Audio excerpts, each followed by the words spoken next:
Hello friends and welcome to better life. अगर आपके exams आने वाले हैं, मतलब कल ही आपका एग्जाम है, तो किस तरह से आपको तैयारी करनी चाहिए? क्योंकि दो टाइप के स्टूडेंट्स होते हैं। कैटेगरी नंबर 1 इज वो स्टूडेंट्स जो स्ट्रेस या प्रेशर लाइक सिचुएशन के अंदर बहुत अच्छा परफॉर्म करते हैं। मतलब कि अगर उनके एग्जाम आने वाले हैं तो उनकी प्रोडक्टिविटी इंक्रीज हो जाती है बाई 10 टाइम्स। सारी चीजों को बहुत जल्दी फिनिश ऑफ कर लेते हैं बहुत अच्छे तरीके से। Whereas the other set of students, जो majority of students होते हैं, वो उस तरह के होते हैं जो प्रेशर लाइक सिचुएशन के अंदर नर्वस हो जाते हैं, अपना पूरे दिन का टाइम वेस्ट करने लगते हैं। स्टडीज जब करते हैं तो वो पैसिव वे में करते हैं और इतनी एंजाइटी हो जाती है उन्हें by the end of the day कि उनके स्कोर सफर करते हैं नेक्स्ट डे एग्जाम में। जरूर mention it in the comment section below कि आप इन दोनों में से कौन सी कैटेगरी को बिलोंग करते हैं। चाहे आप किसी भी कैटेगरी को बिलोंग करते हो, कैटेगरी 1 और 2, ये वीडियो आपके लिए सुपर यूजफुल होने वाला है। इस वीडियो को आप अपने लिए सेव कर लीजिए सो दैट जब आपके एग्जाम्स आने वाले हो you can invest 10 minutes in this video and you would know कि आपको क्या करना है वन डे बिफोर एग्जाम। इस वीडियो को हमने 3 पार्ट्स में डिवाइड किया है। पार्ट 1 ऑफ द वीडियो के अंदर हम वो प्रोसेस बताएंगे जो आपको फॉलो करना चाहिए one day before exam. Part 2 of the video के अंदर हम बताएंगे आपको एक डमी टाइम टेबल जो आप फॉलो कर सकते हो for one day before exam. Part 3 of the video के अंदर I will tell you 10 hacks to study one day before exam. So let's begin with the video.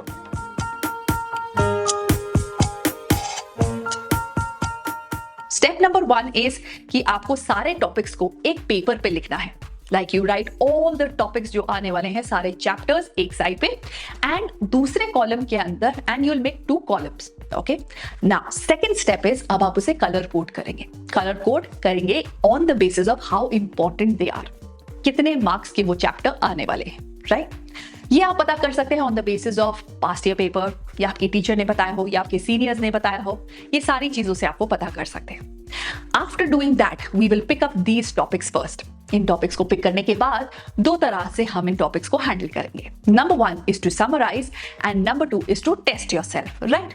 Now summarise का मतलब है इस टाइम पे हम वर्क कर रहे हैं to check our thought process, कि हमें इस टॉपिक के बारे में कितनी डेप्थ में पता है, राइट?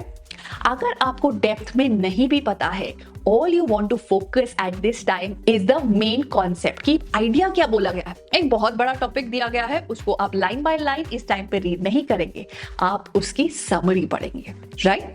आप मेन आइडिया जो डिस्कस किया गया है उसके ऊपर ध्यान देंगे, राइट? माइन्यूटेस्ट डिटेल्स में अभी नहीं जाएंगे, राइट?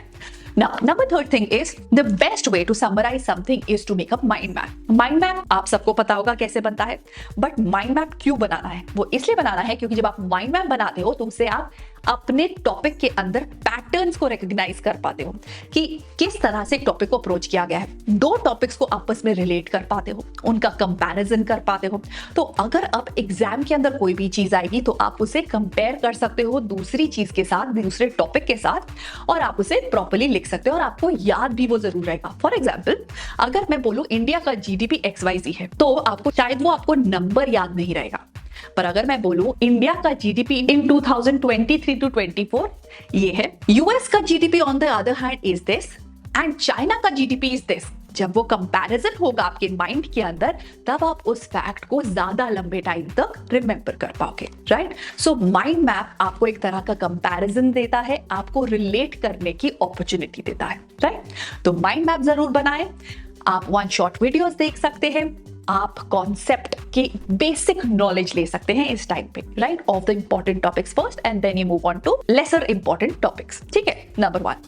नंबर 2, अब टेस्ट करना है आपको अपने आप को। अब टेस्ट कैसे करेंगे? टेस्ट करने के लिए आप अपने प्रैक्टिस पेपर्स पे जाएंगे या तो पास्ट ईयर पेपर्स पे जाएंगे और उसके अंदर से किस बेसिस पे क्वेश्चन पिक करेंगे। नंबर 1, ऐसे क्वेश्चन जिसके अंदर पूरा टॉपिक कवर हो पा रहा है, नंबर 1। नंबर 2, कुछ ऐसे क्वेश्चन जो आपको लगता है कि इंपॉर्टेंट है। नंबर 3, ऐसे क्वेश्चन जिसके अंदर आपको लगता है कि आप मिस्टेक्स करते हैं generally. Number 4, objective type question जो जल्दी सॉल्व हो जाते हैं। बहुत सारे क्वेश्चन इकट्ठे मत पकड़ना, ओके? अगर आप बहुत सारे क्वेश्चन आज सॉल्व करोगे तो उसका टाइम नहीं है। जस्ट पिक दिस और दिस और दिस, ओके? ये तो हुआ टेस्टिंग एंड समराइजिंग। ये हमने एक दिन पहले एग्जाम से इस तरह से हर टॉपिक को पिक करना है। अब जल्दी से हम एक टाइम टेबल देख लेते हैं। इस टाइम टेबल का बेसिक आइडिया ये है कि get up early and get yourself 7 hours of sleep at least. Number 3, हर चीज को अरेंज करके रखेंगे 1 नाइट बिफोर योर एग्जाम। सुबह के लिए कम से कम चीजें छोड़ेंगे, alright? So let's begin with the dummy time table. आप टाइम टेबल को अपनी तरह से मोल्ड कर सकते हैं, but it's a dummy timetable. 6 AM to 8 AM होगा हमारा पहला study session, so you can get up at 5:30 and 6 AM you can sit to study. 8 to 8:30 आप लेंगे एक ब्रेक जिसके अंदर you can Beth and get ready. 8:30 to 10:30 होगा हमारा second study session. 10:30 to 11:30 your breakfast time. 11:30 to 12:30 next study session. 12:30 to 1 is going to be your break time. The best way to use it is to take a power nap at this time. क्योंकि आप सुबह से बहुत mental work कर चुके हैं and your brain needs some rest. 1 to 2 होगा हमारा नेक्स्ट स्टडी सेशन। 2 to 3 होगा lunch time. 3 to 5 another study session। 5 to 5:30 break। 5:30 to 7 another study session। 7 to 7:30 is going to be your break where you will step out of the house and go for a walk। 7:30 to 9:30 is the time जब आप revision करेंगे and 9:30 to 10:30 you will set up for the next day। You'll set your bag or whatever you will need जो अगले दिन चीजें आपको useful होंगी। अब बात करते हैं 10 हैक्स की जो आपको एक दिन बिफोर एग्जाम्स ध्यान रखने होंगे। Number 1, 7 hours of sleep। This is non negotiable. क्या आपने देखा है कि कोई भी जना जो नेक्स्ट डे कॉम्पिटिशन में जाने वाला है, फॉर एग्जाम्पल एक स्विमिंग कॉम्पिटिशन में, एक रेसलिंग कॉम्पिटिशन में, एक चेस कॉम्पिटिशन में, क्या वो रात भर जागते हैं? इनफैक्ट वो बेटर नींद लेते हैं ताकि वो बेटर परफॉर्म कर पाए। एग्जैक्टली यही पढ़ना आपकी पढ़ाई के लिए अप्लाई होता है। Number 2, consumption of caffeine.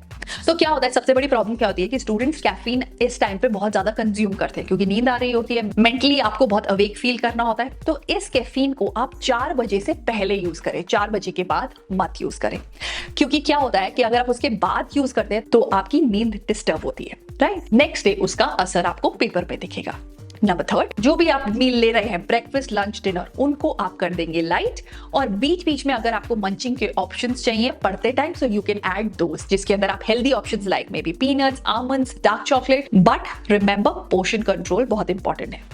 You can go for pumpkin seeds और फ्रूट्स, ये सारे ऑप्शंस आप बीच में ले सकते हैं।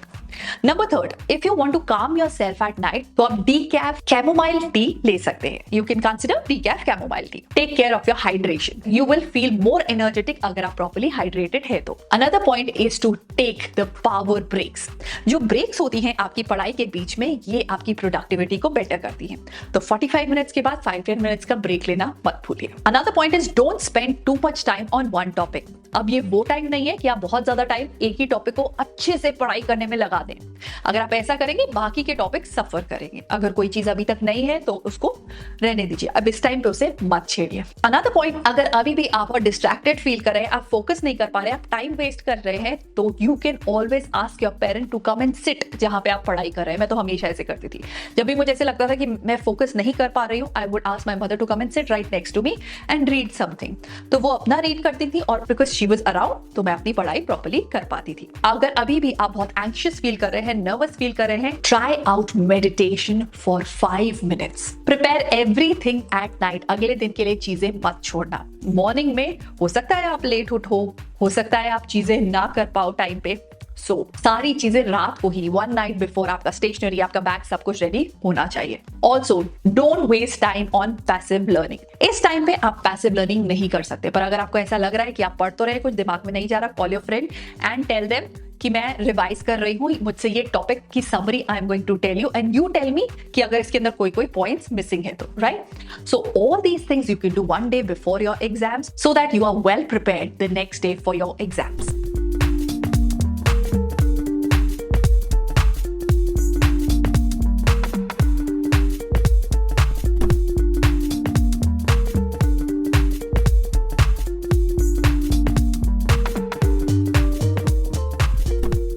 With this, I'll take your leave and I wish you all the very best for your upcoming exams. I'll see you in the next video. Till then, take care of yourself and stay super duper productive. Bye-bye. Subscribe for more such videos.